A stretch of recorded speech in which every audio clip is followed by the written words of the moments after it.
Bonsoir à tous, on continue donc Masechet Ketubot, Daf Rav Bet, aujourd'hui, et on commence Daf Rav Alef Amud Bet en bas. Nous avions donc parlé jusqu'à présent de différentes façons de valider un shtar, ça tournait autour de ce sujet. Reprenons le principe essentiel, pour valider un shtar, lorsqu'on lorsqu'on a une suspicion qu'il n'est pas réel, qu'il a été forgé, il y a des témoins qui viennent témoigner, on vérifie la validité des signatures, que ce sont bien les signatures des dîmes, mais ce ne sont pas des fausses signatures, par trois moyens, ou ces témoins eux-mêmes reconnaissent leur signature, ou d'autres témoins reconnaissent leur écriture, ou on a un papier où on a la certitude que c'est bien l'écriture de ces deux témoins, et on fait correspondre, on voit que c'est les mêmes signatures. Donc ces trois points, pour vérifier, pour valider un shtar. Devant qui on parle? On parle devant un beddin, donc trois dayanim, qui écoutent, qui reçoivent ce témoignage, qui vérifient les témoins, et qui, à l'issue de ça, écrivent une apostille et signent au bas de cette apostille. Le cas dont va nous parler la Gemara est un cas où, alors qu'ils sont en train de recevoir, une fois que ces trois dayanim ont reçu les témoignages, il y a un des dayanim sur lequel il sort un ir'our qui nous dit que peut-être il ne serait pas sous la edout. Donc on a ici nos trois dayanim qui se trouvent séparés en deux kasher et un pasoul. Ils ne peuvent pas donc, en conséquence, signer sur ce papier, eux trois ensemble.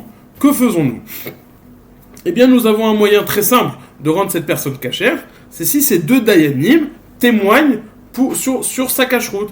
Auquel cas, certes, on a eu un doute qu'il n'était pas soul, mais à partir du moment où on a deux dayanim qui témoignent sur sa kashrut, ils deviennent kasher et ils pourront maintenant signer. Va nous enseigner la Gemara que c'est uniquement s'ils n'ont pas encore signé sur le papier qu'ils peuvent témoigner sur sa kashrut et seulement ensuite signer. Mais s'ils ont déjà signé sur le papier et qu'après se pose la question est-ce que le troisième est pas soul ou pas, là ils ne pourront pas témoigner en sa faveur. Pourquoi? Parce qu'on les suspecte d'être Nogea Be'edut. C'est quoi Nogea Be'edut? Ils ont un intérêt pour pouvoir témoigner sur quelque chose, il faut être partiel. Or là, ils ont un intérêt de témoigner de la kashrut de ce troisième dayan. Pourquoi? Parce qu'ils ont signé sur un document, ils se retrouvent leur signature à côté de ce monsieur, de ce dayan. Or, c'est pas quelque chose de joli, de mechoubad, d'agréable, d'être signé à côté d'un dayan pasoul. Peut-être pour valider leur nom, pour rendre plus tahor leur nom, alors ils vont témoigner que cette troisième personne est kashrut. C'est pour ça que cette édoute n'est pas acceptable s'ils ont déjà signé. S'ils n'ont pas signé, nous dit la Gemara, c'est bon, ils peuvent témoigner sur sa kashrut, et puis après, ils signeront sur cette apostille. Maintenant, dans les mots, Omar Rabbi Abba, Omar Ravuna, Omar. Rabbi Abba dit au nom de Ravuna, au nom de Rav.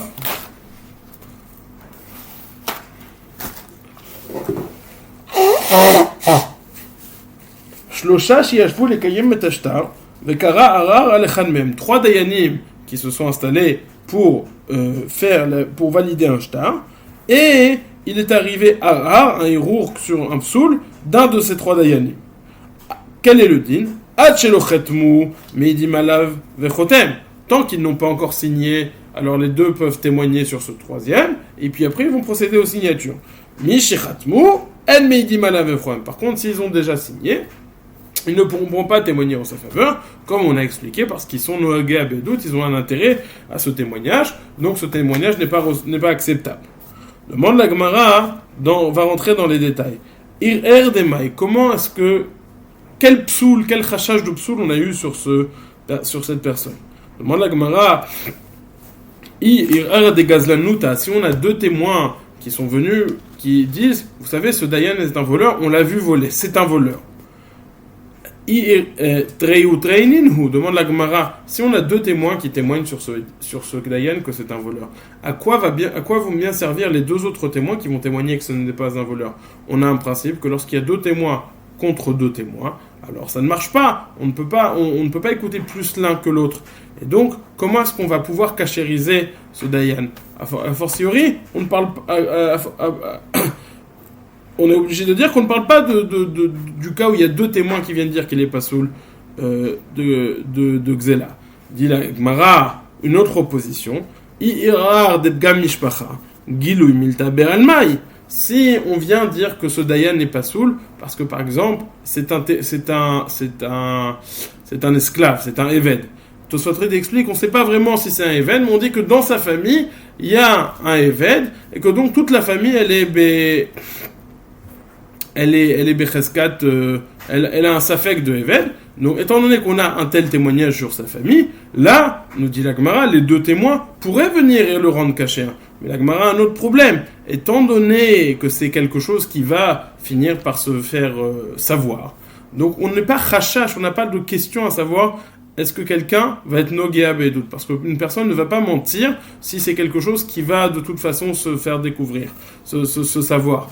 I arar de bgam mishpacha, gilou milta be'almai, si c'est à cause du bgam mishpacha, et donc c'est quelque chose qui va potentiellement, qu'on va savoir au bout du compte, alors c'est un gilou milta, on ne fait juste dévoiler une chose qui va être connue de tous, étant donné cela, même s'ils ont déjà signé, dit la Gemara, on devrait les croire, on n'a pas de raison de penser qu'ils devraient mentir. Donc nous voyons ici coincés, ou il y a deux édimes qui témoignent, et dans ce cas-là, on ne peut pas les cachériser, ou il y a un témoignage, mais sur un doute, et dans ce cas-là, ça serait uniquement Gilou Milta Be'alma, et il ne serait même pas Nogéa Bedout, même après avoir signé. Donc on ne comprendrait pas la Braïta. Répond la Gemara. Leolam emalecha ir de gazlanuta, vekhamrean yad'inan be de avad de shuva. Tu sais, en réalité, on parle vraiment du premier cas où deux témoins témoignent sur ce Dayan que c'est un voleur. Il a volé tel jour, telle date, il a volé et il est pas soul. Ah, nous avons posé la question, si on a deux témoins qui témoignent, comment est-ce que deux témoins vont pouvoir le cachériser?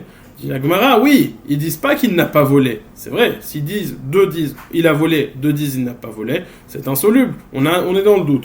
Mais si les deux premiers disent il a volé, et les deux autres disent certes il a volé, mais il a rendu son vol, et donc il a fait teshuva, dit la Gemara, alors là c'est bon, on sait qu'il n'était pas soul, on sait qu'il ne l'est plus, et c'est donc de ce type de erreur que parle la Rabbi Abba, au nom d'Avona, au nom de Rav.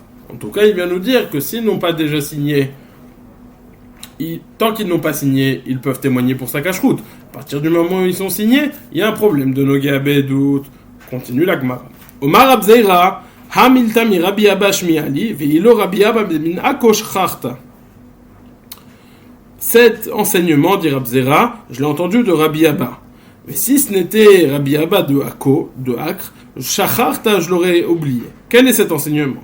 Gimel, שישבו לקיים את השטר, ומת אחד מהם, צריכים למכתב ומוטף תלתה ונה, וחד לאיתוי. אמר רב נחמן בר יצחק, והיא כתב בי שטר הדנן, נפק לקדמנה בי דינה, תו לא צריך. ותלמה בי דין חצוף הוא, וכדי שמואל, דאמר שמואל שניים שדנו דיניהם דין, אלא שנקרא בי דין חצוף. וזו לגמרא, דכתיב בי דינה דרבנה אשי, ותלמה רבנן דבי רב אשי, כדי שמואל סבירה לה. Ou Dirtiv Bey, Ve'amarlana, Ravana, Ashi. Reprenons. Rav Zera dit, quel est cet enseignement dont Rav Zera parle? Trois personnes qui se sont, donc trois Dayanim, qui se sont installés, qui ont entendu une édoute, comme quoi ce shtar était caché, ils s'apprêtent à signer. Le problème, c'est qu'au moment où ils s'apprêtent à signer, un des Dayanim meurt. C'est problématique.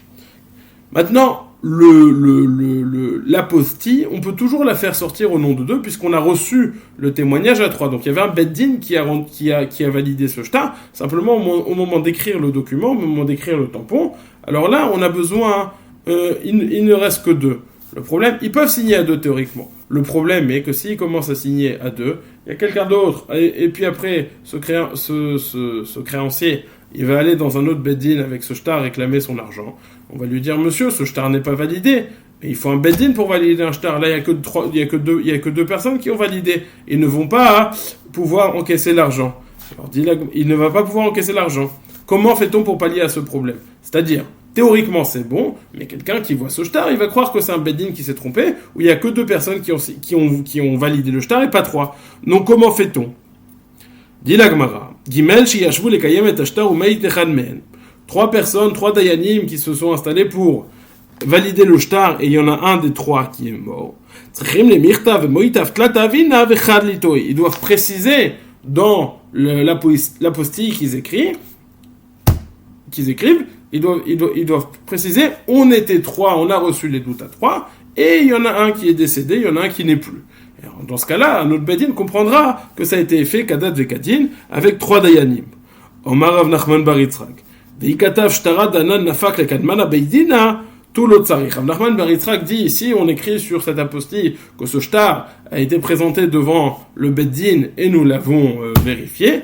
On n'a pas besoin de préciser qu'on était 3 et qu'un est mort. Pourquoi ? Parce qu'à partir du moment où on a mentionné la notion de Beddin, un Beddin c'est toujours avec 3. Donc c'est comme si on avait écrit qu'on était 3. Beddin, similaire à 3.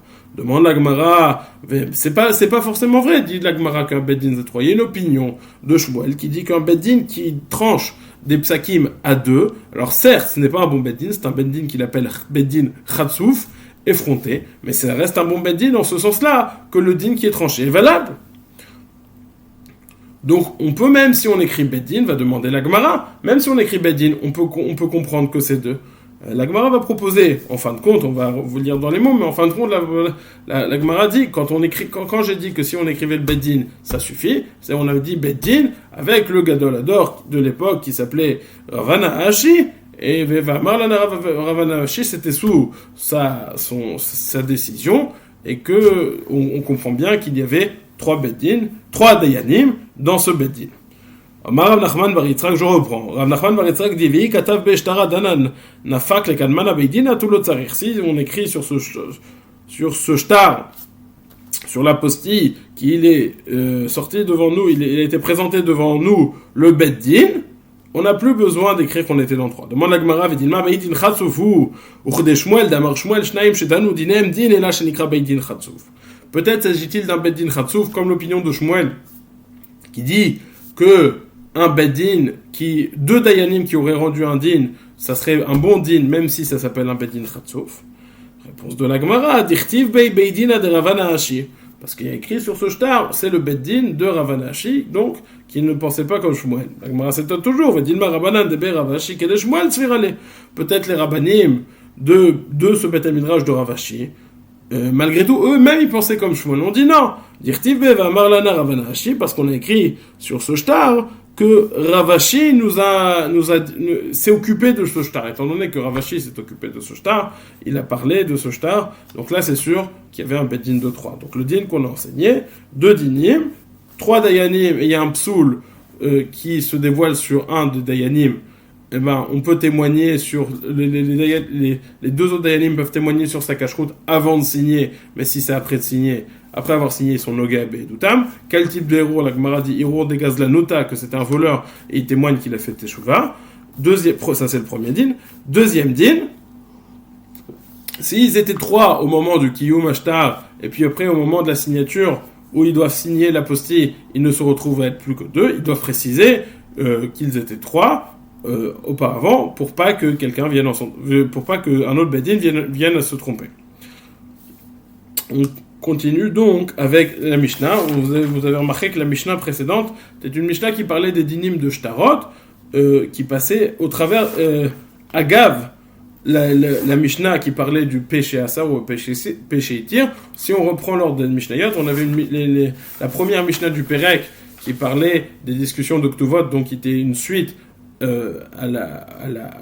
au Perek précédent. Puis après, on avait Modé Rabbi Yoshua, qui était une suite à la Marlokat Rabban Gamliel vers Rabbi Yoshua, dans un cas de péché Assar ou à péché Itir, où lorsque uniquement la bouche de la personne qui est devant nous permet d'interdire, alors elle a la force de permettre aussi. On avait vu différents cas. Ça, c'était le premier cas avec le cas du chant de ses parents. La Mishnah suivante nous ramenait un cas similaire avec les témoignages des témoins qui disaient on a signé sur ce shtar, mais on n'était pas apte. Et étant donné qu'on a commencé à parler des shtarot, alors cette Mishnah qu'on vient de finir est venue nous parler des différents dinim de shtarot, comment établir un shtar, quelles sont les différentes procédures. Donc là, c'est ça qu'on a clôturé maintenant. Continue la Mishnah, donc il revient au inyan de péché à ça, qu'on va définir encore une fois.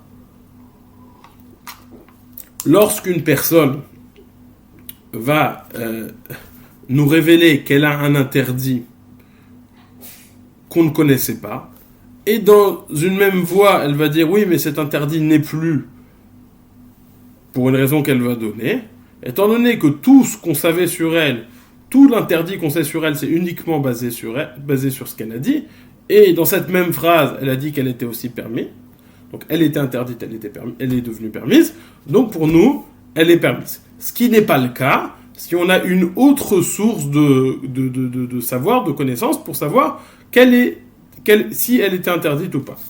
On va donner des exemples, les exemples qui vont être apportés dans la Mishnah, pour que ça soit plus concret. Une femme qu'on ne connaît pas, et donc si elle veut se marier, théoriquement, on lui dit « Très bien, vous pouvez vous marier ». Elle vient au Beddin et elle dit « Vous savez, Esheti Shaiti, j'étais déjà mariée.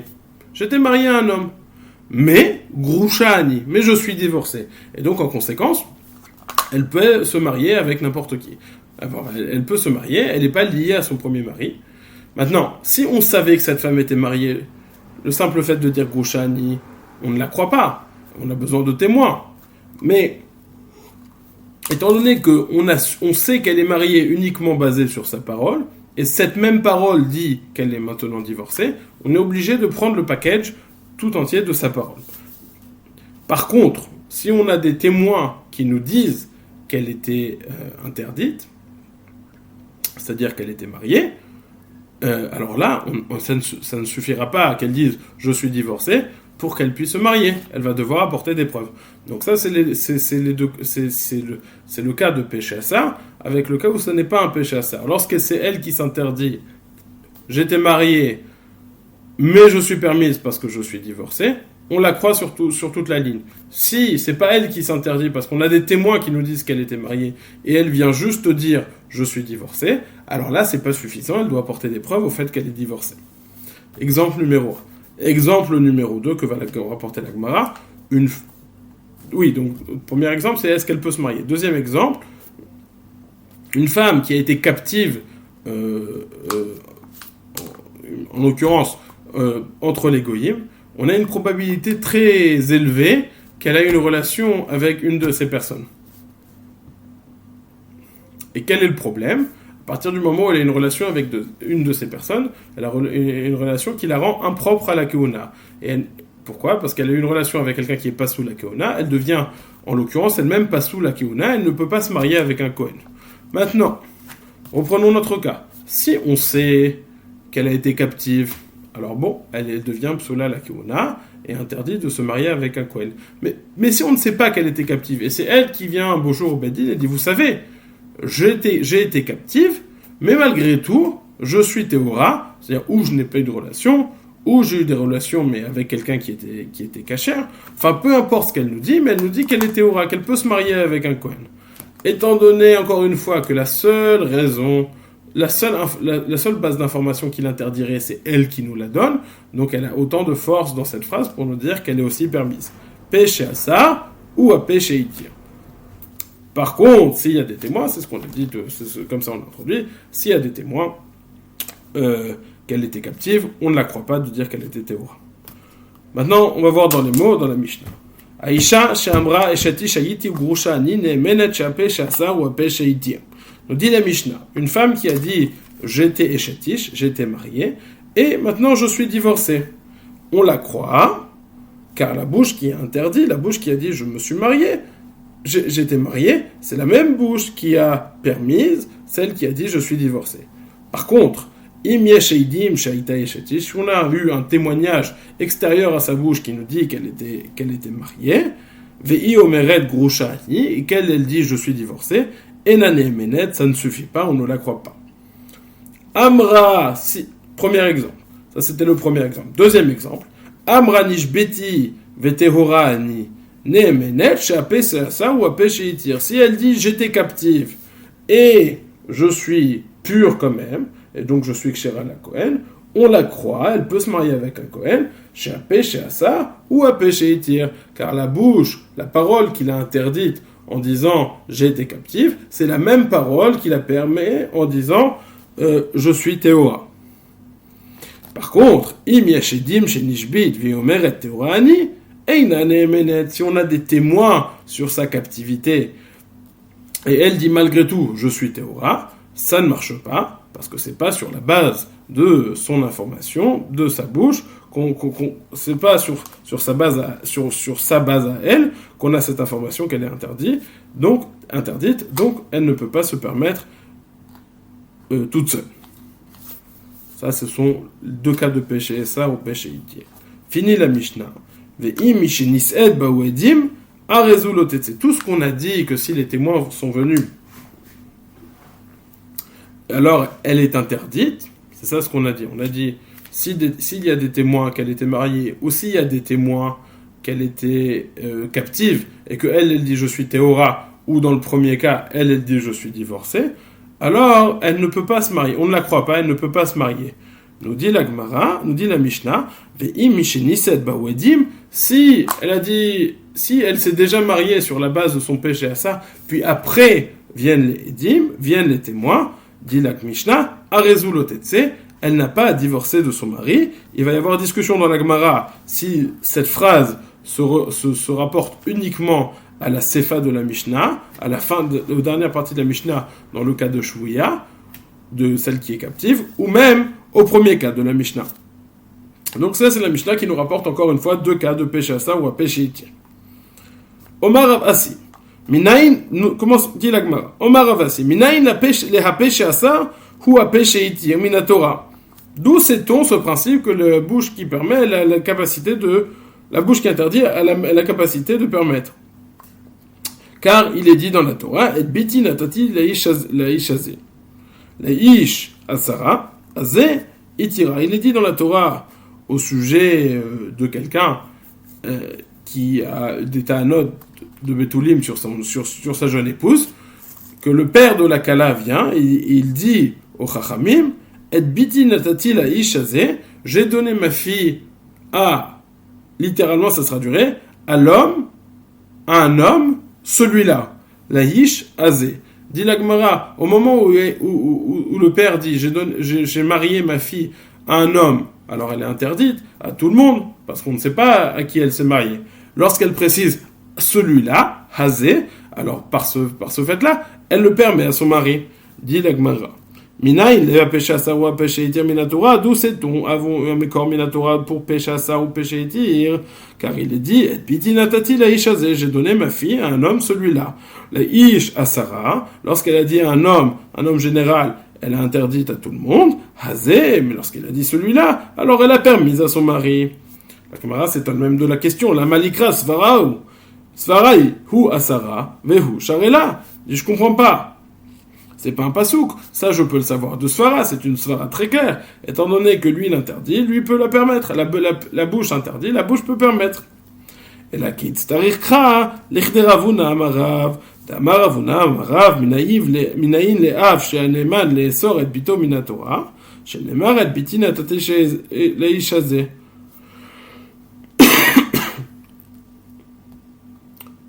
Laish, hazeh la mali,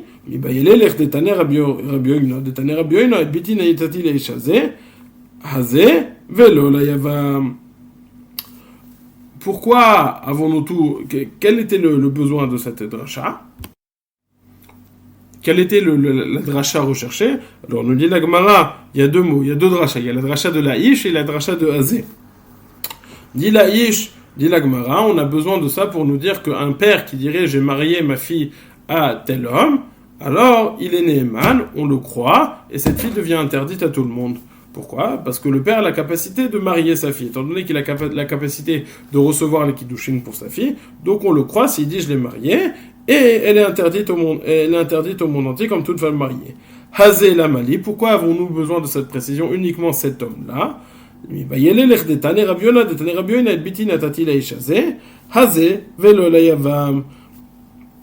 Encore une fois, le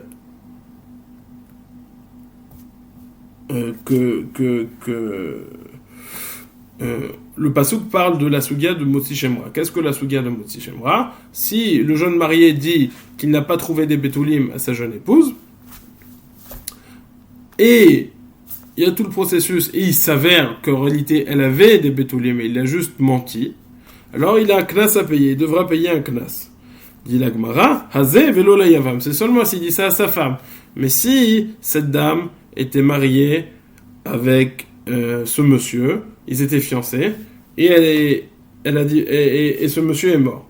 Donc cette femme est tombée en yiboum devant son frère, et lui, il a eu cette relation, et il ne trouve pas de Betoulim. Est-ce qu'il peut avoir une Tana de Betoulim? Il peut avoir une Tana de Betoulim, mais en tout cas, il ne devra pas payer. La Zevelo le Yavam, Imotzi Shemra Niswa Achiv, nous dit Rashi, Sheena Yavam Nidon Kemotzi Shemra, Lianesh Bemea Kesef, Vachim Uchar Lekaman, le Bek Nahara, il devra payer. Si c'est le Yavam qui a cette Tana de Betoulim, même si elle est mensongère, il ne devra pas payer le Knas de Mea Kesef. Continue la Gemara. Aïcha, Shamra, Tanoura Banan. Donc ça, c'était Minaïna Peshasa ou Peshit. Continuons. Quel était le mécor de ça? Tanoura Banan, nous avons enseigné, nos rabbanim m'ont enseigné. Aïcha, Shamra, Eshati, Shani, de Chazra, Vamra, Pnouya, Ani, Nehemenet. Une femme qui aurait dit, je suis Eshati, je suis mariée. Et après, elle dit, je suis Pnouya. Je suis Pnouya, ça ne veut pas dire j'ai divorcé, c'est-à-dire je n'ai jamais été mariée. Qu'en est-il? D'un côté, une fois, elle a dit j'étais mariée. De l'autre côté, elle contredit. Tous les PHCASAR qu'on a vus jusqu'à maintenant, c'était quand les deux informations se complétaient. Elle disait j'étais interdit, mais maintenant, à cause d'un autre événement, je suis devenue permise. Là, on a un cas qui est différent. Elle dit j'étais interdite parce que je suis mariée avec mon mari. Après, tu as fait non, j'ai jamais été mariée, j'ai toujours été célibataire. Donc, qu'est-ce qu'on fait avec cette femme?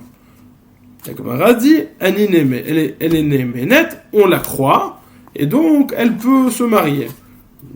La Gemara s'étonne, à partir du moment où elle a dit je suis mariée, je suis déjà mariée, il y a ce qu'on avait vu d'Aftet, Shavien Afshah Khaticha de Soura. On doit la considérer comme mariée, même si on n'a pas de preuve à ça. Elle, par rapport à tous ces Issourim, on devrait la considérer comme mariée. Donc comment se fait-il qu'une femme qui a dit je suis mariée, elle est permise?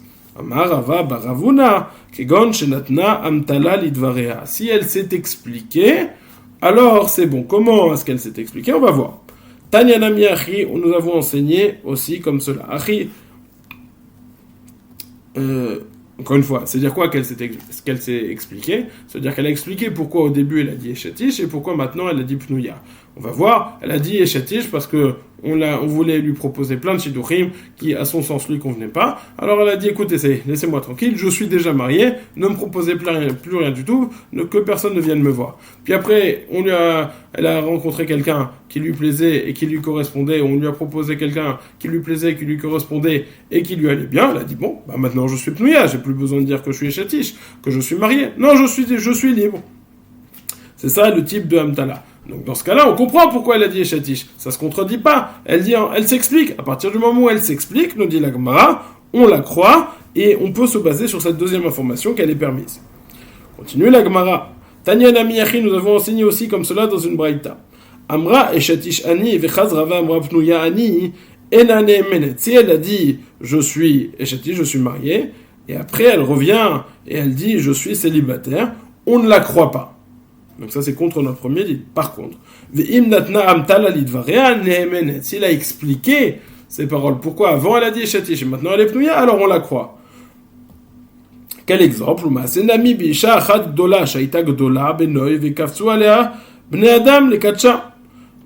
a une histoire avec une femme qui était très jolie.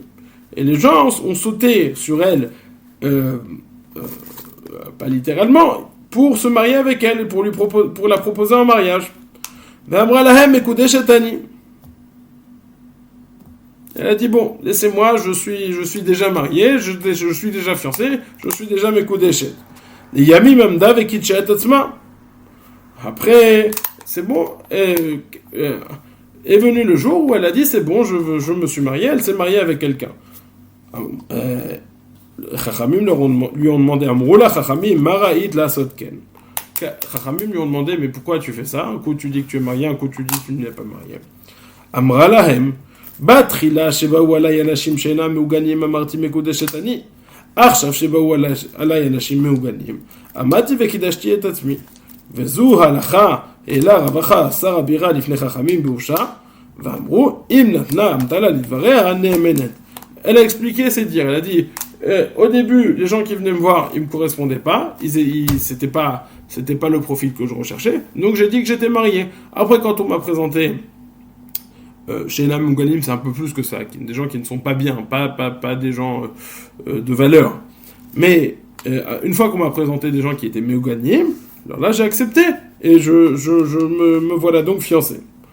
Et cette halakha, vezu halakha et la ravacha sarabira lifnei chachamim, cette halakha, Ravacha, le prince de la capitale, a présenté devant les chachamim à Ousha, dans la ville de Ousha, lorsque Sanhedrin était Ousha, ve'amrou, im natnam talal et tvarea ne'emenet, ils ont été d'accord avec ce principe, que même si elle se contredit, si elle explique pourquoi elle se contredit, alors on la croit, et dans ce cas-là, elle est pnouya, elle pourrait se marier avec n'importe qui, même avec un Kohen.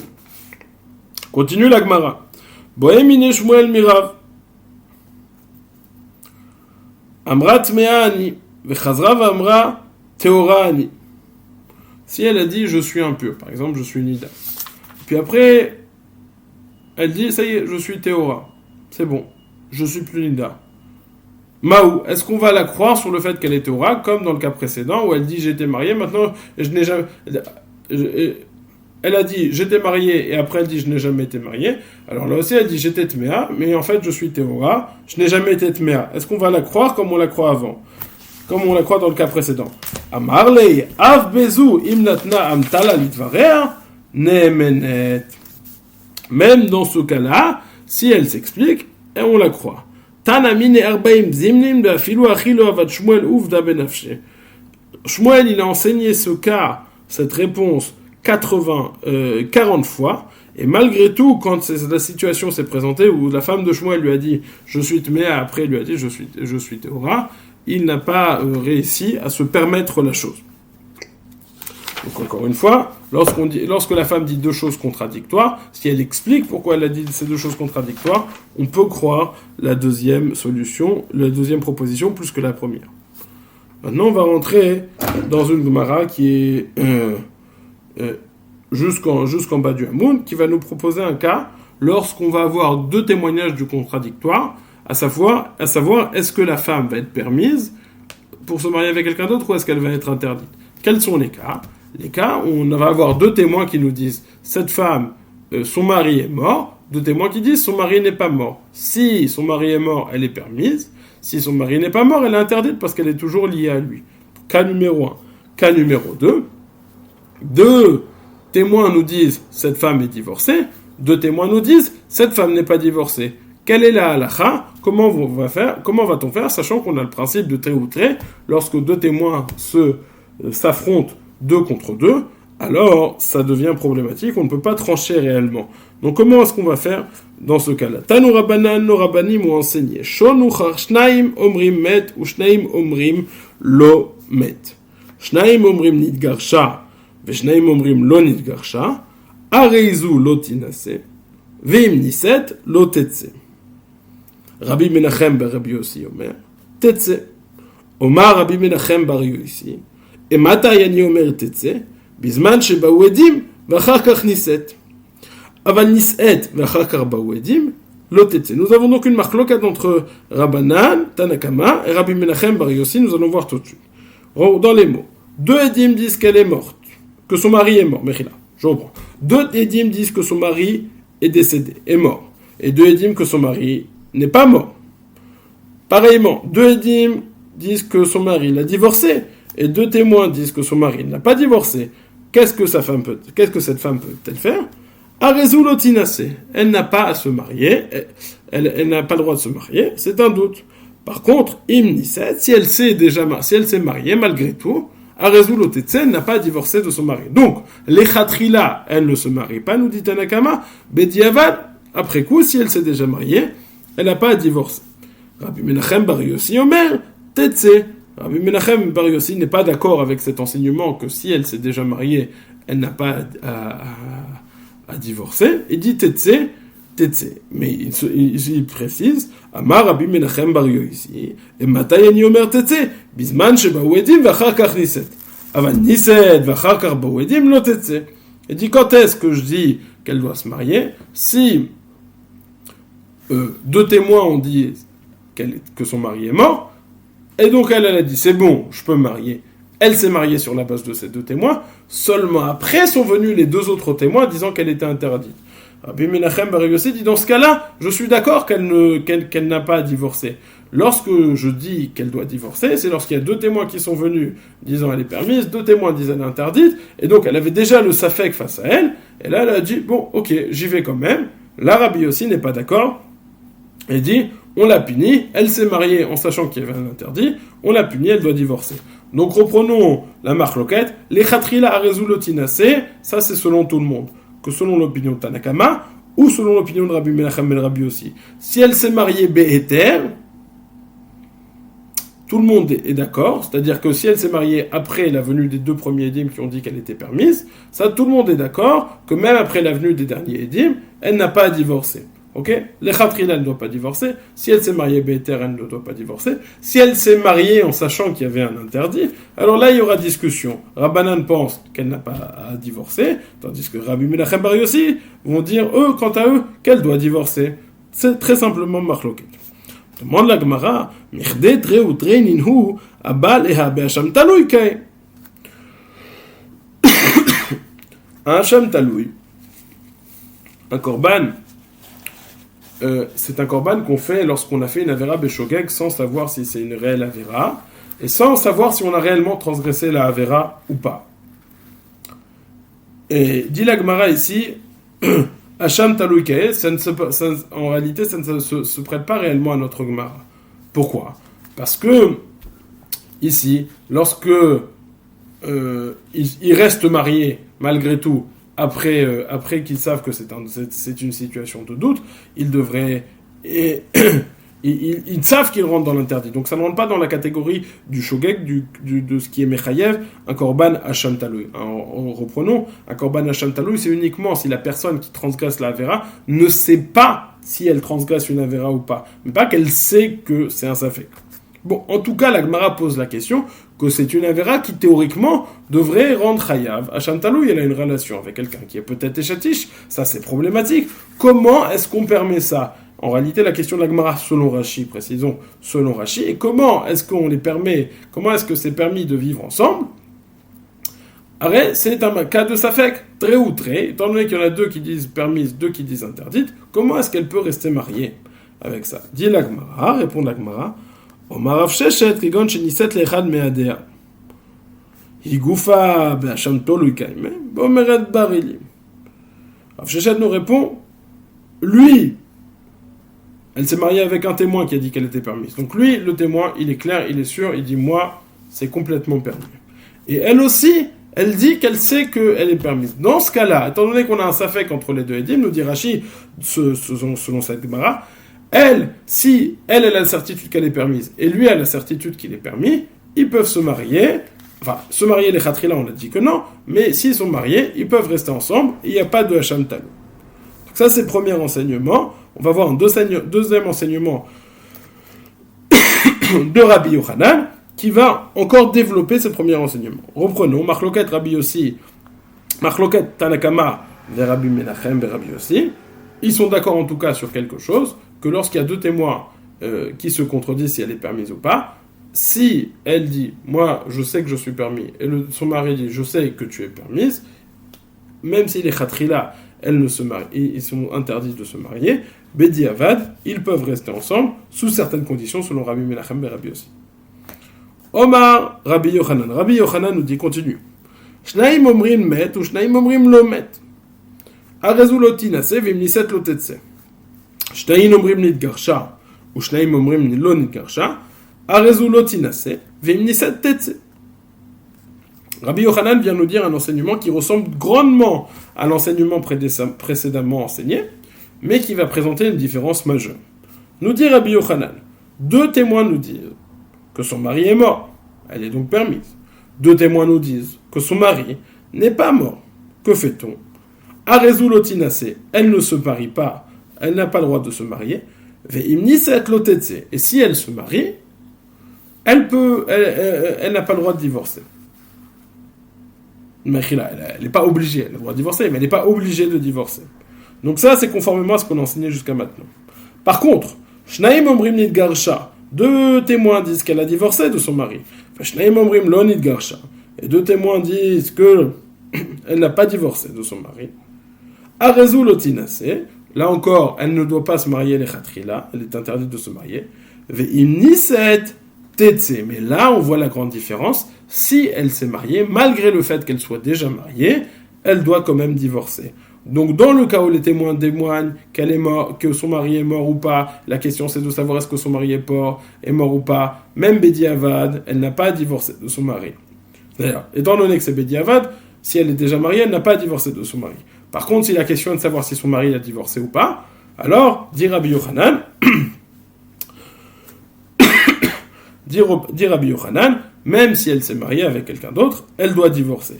La Gemara s'étonne, quelle différence si on témoigne qu'elle est morte, quelle différence si on témoigne qu'elle a divorcé ou pas. Arrête, c'est un cas de Safek. Alors pourquoi dans un cas on dit imniset si elle s'est mariée lo tetse, et dans l'autre cas on dit imniset tetse? Pense-t-on comme Rabbi Menachem ben Rabbi aussi, ou comme Tanakama? Pourquoi cette distinction entre les deux cas? Omar Abaye, sur ça on va voir trois réponses. Réponse de Abaye, réponse de Rava, et réponse de Ravasi. Omar Abaye, Tirgema Be'edechan. Abaye va proposer une lecture toute différente de cette Mishnah. Il dit, nous on a dit qu'il y a deux témoins qui disent qu'elle est morte, nous on a dit qu'il y a deux témoins qui disent qu'elle n'est pas morte. Il dit, il ne faut pas lire deux, il faut lire un. À chaque fois qu'il y a écrit deux, il faut lire un témoignage. Ah, et alors? Maintenant, il faut introduire quelque chose, que lorsqu'il y a un témoignage, un témoin qui dit que le mari est mort, alors là, il y a une takana spéciale de Chachamim qui disent on le croit. C'est le cas rare où au sujet de Harayot, on va croire un seul témoin. Donc ça c'est l'exception. L'exception, s'il y a un témoin qui dit ton mari est mort, il a valeur de 2. Tous les autres témoins ont valeur de 1. Et c'est ça ce que va dire Abaye. On va lire, on va expliquer. Tirgema be'edechad. Edechad omer met himinu rabanan kebeitre uchdeu la damarula kol makom shemina Torah edechad arekan shnaim va'idekamar lo met avel echad ve'en dvarav shel echad bimkom shnaim. Yachi afilu lechatchila nami mishum de Ravasi damaravasi yaser mimcha kshut pe ve'lazut sfatayim archek mimcha. Seifa edechad omer nitgarsha ve'edechad omer lo nitgarsha. Tarvayu be'eshet ishka mesade va'idekamar nitgarsha ve'el echad ve'en dvarav shel echad bimkom shnaim. Nous dit Abaye, lorsqu'il y a un témoin qui témoigne qu'elle est morte, or que son mari est mort, elle devient permise et donc on la croit. On la croit parce que ça a valeur de 2 témoignages. Chachamim ont dit un témoignage pour la permettre par une édoute que son mari est mort, ça a valeur de 2. Donc là, c'est comme si on avait 2 témoins qui témoignaient que son mari est mort et qu'elle serait permise. Là, tout d'un coup, vient un témoin et dit « Vous savez, son mari n'est pas mort. » Ça n'a pas valeur de 2. Ça a valeur uniquement 1. Donc 1 contre 2, le 1 se fait écraser. Il nous reste les 2 édimes qui nous disent qu'elle est permise. C'est pour ça que si elle s'est mariée, elle n'a pas à divorcer de son mari. La Gemara va même jusqu'à s'étonner. Si tu me dis que c'est ça le principe.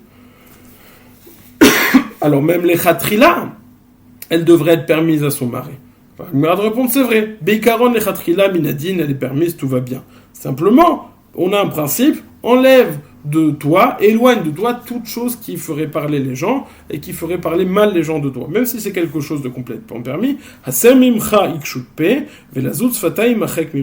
Enlève de toi éloigne de toi les gens, en gros, il faut le dire l'inverse, les actions qui vont faire parler les gens d'une mauvaise manière sur toi.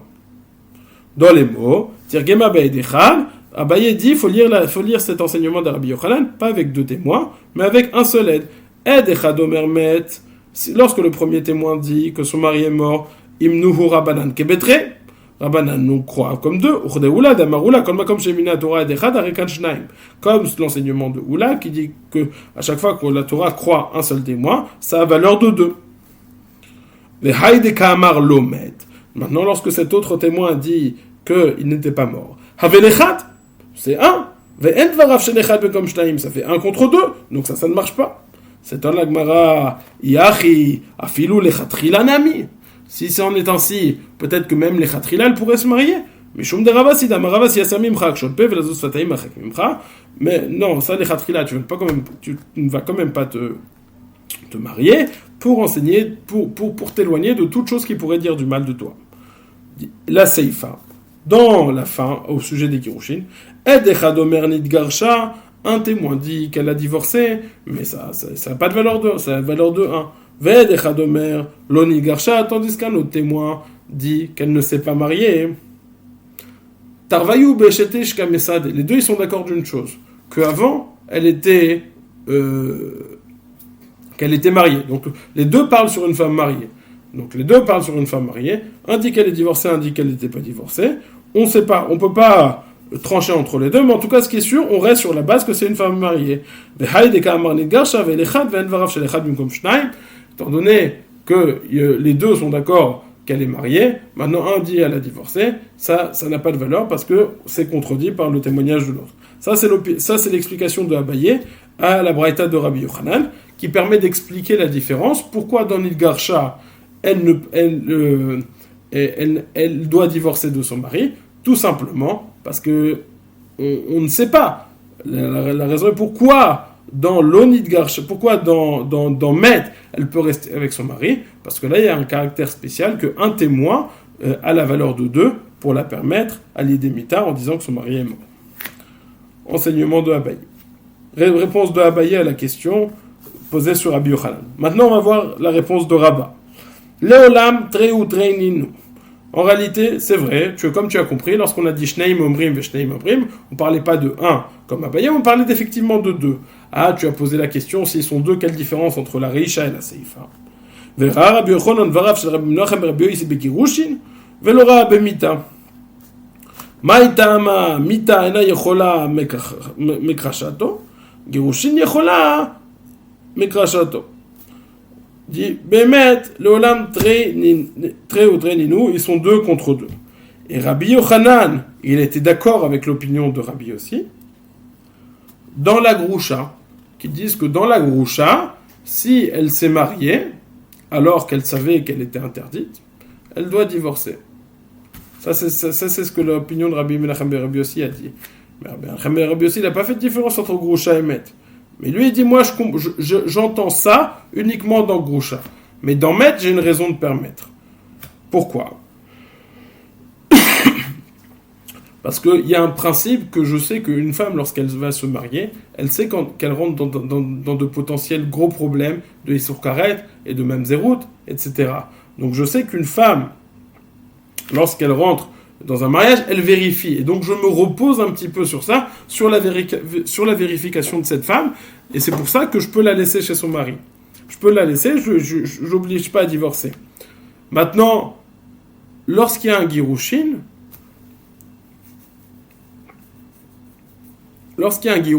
je ne suis pas sûr qu'il va avoir cette vérification. Pourquoi? Parce que lorsque le mari va revenir vers elle, et qu'il va dire, je t'ai jamais divorcé, elle va pouvoir dire, si, moi je t'ai déjà divorcé, j'ai pas de problème, je t'ai divorcé. Elle va pouvoir nier les faits, même face au mari qui revient. Par contre, si elle se base sur le fait que son mari est mort et que le mari revient, alors là, elle va pas pouvoir le contredire, elle va être obligée d'être d'accord avec lui, et donc elle va être dans un grand embarras. Et donc, étant donné que les Girushin, c'est quelque chose qu'elle va pouvoir contredire, même si le mari revient face à elle, alors elle est plus laxiste dans ses vérifications, tandis que si elle sait que son mari va revenir elle, alors qu'elle a dit qu'elle est morte, et là il revient vivant, alors là ça va être plus problématique. Donc ça c'est la deuxième réponse de Rava, basée sur le fait qu'il y a une différence entre une femme qui se marie en disant « j'ai divorcé », qu'une femme qui se marie en disant « mon mari est décédé ». Une femme qui se marie en disant que son mari est décédé va vérifier beaucoup plus bien en profondeur que son mari est bien décédé, car elle ne pourra rien dire le jour où il reviendra vivant, si elle n'a pas bien procédé à ces vérifications. Tandis que la femme de laquelle le mari a divorcé, qui dit que son mari, qu'elle a divorcé de son mari, si le mari, même si elle fait une vérification moyenne, que le mari revient, elle pourra toujours dire, moi je l'ai jamais, on a divorcé, c'est vrai il est là, mais on a divorcé. Demande la Gemara, est-ce que c'est possible qu'une femme dise face à son mari est-ce possible qu'une femme fasse F-A-2-S-E, face F-A-C-E, à son mari et l'effronterie de lui dire tu m'as divorcé, alors qu'elle n'a pas divorcé. Pourtant, nous a enseigné Rav Hamnuna, Vamar Rav Hamnuna, Aisha Shamra le Baala Girashtani, Nemenet Chazaka Inisha Meiza Panea Bifne Baala. Une femme qui dit à son mari, tu m'as divorcé, on la croit. Parce qu'on a une chazaka qu'une femme n'est pas effrontée pour dire ça, si ce n'est pas la vérité. Réponse de la Gemara, Hanemile Ichadelikaïdim de Kamesayele. Aval Ichadelikaïdim de Kamesayele, mais Isa ou Meisa. Tout ce qu'on a dit, tout ce qui a été dit sur le fait qu'elle n'est pas effrontée pour dire ça à son mari, c'est uniquement quand elle n'a pas des dîmes qui la soutiennent.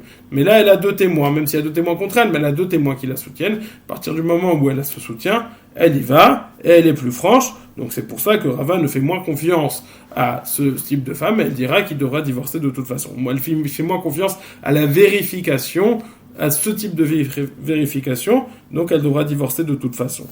Rava Siyama, troisième réponse, Kigon d'Amreidim Arshav Met, Arshav Girsha. Mita, Lika Levrura. Girushin, Ika Livrura. Damrinan la, Imita, Derachi Have, Arze Legiter. Rava s'est dit, le cas dont on parle, c'est un cas particulier. On dit qu'il est mort maintenant, et qu'elle a divorcé maintenant, pas il y a longtemps. Les deux témoins qui disent qu'elle a divorcé, c'est maintenant.